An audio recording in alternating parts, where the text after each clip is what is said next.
Part 2 काकी। उस दिन बड़े सवेरे श्यामू की नींद खुली तो उसने देखा कि घर भर में कोहराम मचा था। उसकी माँ नीचे से ऊपर तक एक कपड़ा ओढ़े हुए कंबल पर भूमि शयन कर रही थी और घर के सब लोग उसे घेर कर बड़े करुण स्वर में विलाप कर रहे थे।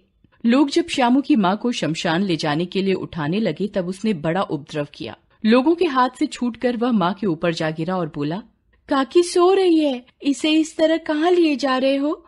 मैं इसे न ले जाने दूंगा। लोगों ने बड़ी कठिनाई से उसे हटाया। काकी के अंतिम संस्कार में भी वह ना जा सका। एक दासी किसी तरह उसे घर में ही संभाले रही।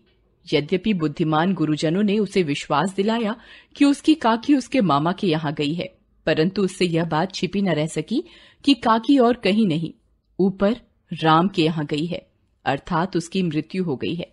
काकी के लिए कई दिन लगातार रोते रोते उसकी रुलाई तो धीरे धीरे शांत हो गई, किंतु शोक शांत न हो सका। वह प्रायः अकेला बैठा बैठा शून्य मन से आकाश की ओर देखता रहता। एक दिन आसमान में उसने एक पतंग उड़ती हुई देखी। न जाने क्या सोचकर उसका हृदय एकदम खिल गया। पिता के पास जाकर बोला, काका मुझे एक पतंग मंगा दो, अभी मंगा दो। पत्नी की मृत्यु के बाद से विश्वेश्वर बहुत अनमने से रहते थे। अच्छा मंगा दूंगा कहकर वे उदास भाव से कहीं चले गए। श्यामू पतंग के लिए बहुत उत्कंठित था। वह अपनी इच्छा किसी तरह ना रोक सका। एक जगह खूंटी पर विश्वेश्वर का कोट टंगा था। श्यामू ने इधर उधर देखकर उसके पास एक स्टूल सरका कर रखा और चढ़कर कोट की जेबें टटोली। 1 रुपया पाकर वह तुरंत वहां से भागा। सुखिया दासी का लड़का भोला श्यामू का साथी था। श्यामू ने उसे रुपया देकर कहा, अपनी जीजी से कहकर गुपचुप एक पतंग और डोर मंगा दो। देखो अकेले मिलाना, कोई जान ना पाए। पतंग आई। एक अंधेरे घर में उसमें डोर बांधी जाने लगी। श्यामू ने कहा, भोला किसी से ना कहे तो एक बात कहूं? भोला ने सिर हिलाकर कहा, नहीं मैं किसी से नहीं कहूंगा। श्यामू ने रहस्य खोला, मैं यह पतंग ऊपर राम के यहां भेजूंगा। इसे पकड़कर काकी नीचे उतर आएगी। मैं लिखना नहीं जानता, नहीं तो इस पर उसका नाम लिख देता।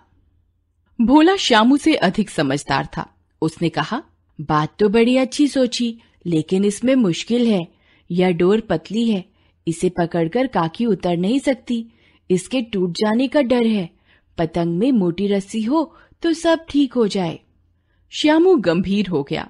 मतलब यह कि बात लाख रुपए की सुझाई गई थी, लेकिन मुश्किल यह है कि मोटी रस्सी कैसे मंगाई जाए। पास में दाम है नहीं और घर के जो लोग उसकी काकी को बिना दया ममता के जला आए हैं, वे उसे इस काम के लिए कुछ देंगे नहीं। उस दिन श्यामू को चिंता के मारे रात भर नींद नहीं आई। पहले दिन की ही तरकीब से दूसरे दिन फिर उसने पिता के कोट से 1 रुपया निकाला और भोला को देते हुए बोला, देख भोला, किसी को मालूम ना होने पाए। अच्छी अच्छी 2 रस्सियां मंगा दे। 1 रस्सी छोटी पड़ेगी। जवाहर भैया से मैं एक कागज पर काकी लिखवा दूंगा। नाम लिखा रहेगा तो पतंग ठीक उन्हीं के पास पहुंच जाएगी। 2 घंटे प्रफुल्ल मन से श्यामू और भोला अंधेरी कोठरी में बैठे हुए पतंग में रस्सी बांध रहे थे। अकस्मात उग्र रूप धारण किए विश्वेश्वर शुभ कार्य में विघ्न की तरह आ घुसे। भोला और श्यामू को धमका कर बोले, तुमने मेरे कोट में से 1 रुपया निकाला है। भोला एक ही डांट में डर गया। बोला, श्यामू भैया ने रस्सी और पतंग मंगाने के लिए निकाला था। विश्वेश्वर ने श्यामू को 2 तमाचे जड़कर कहा, चोरी सीखकर जेल जाएगा। आ तुझे अच्छी तरह समझाता हूं। कहकर फिर कई तमाचे लगाए और कान मलने के बाद पतंग फाड़ डाली। अब रस्सियों की ओर देखकर पूछा, ये किसने मंगाई हैं? भोला ने कहा, इन्होंने मंगाई थी। कहते थे पतंग को तानकर काकी को राम के यहां से नीचे उतारेंगे।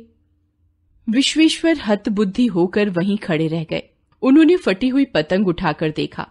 उस पर चिपके कागज पर लिखा था, काकी। हमारे चैनल होप एजुकेशन पोर्टल को सब्सक्राइब करें। हमारे नए वीडियो की तत्काल सूचना के लिए घंटी के आइकन पर क्लिक करें।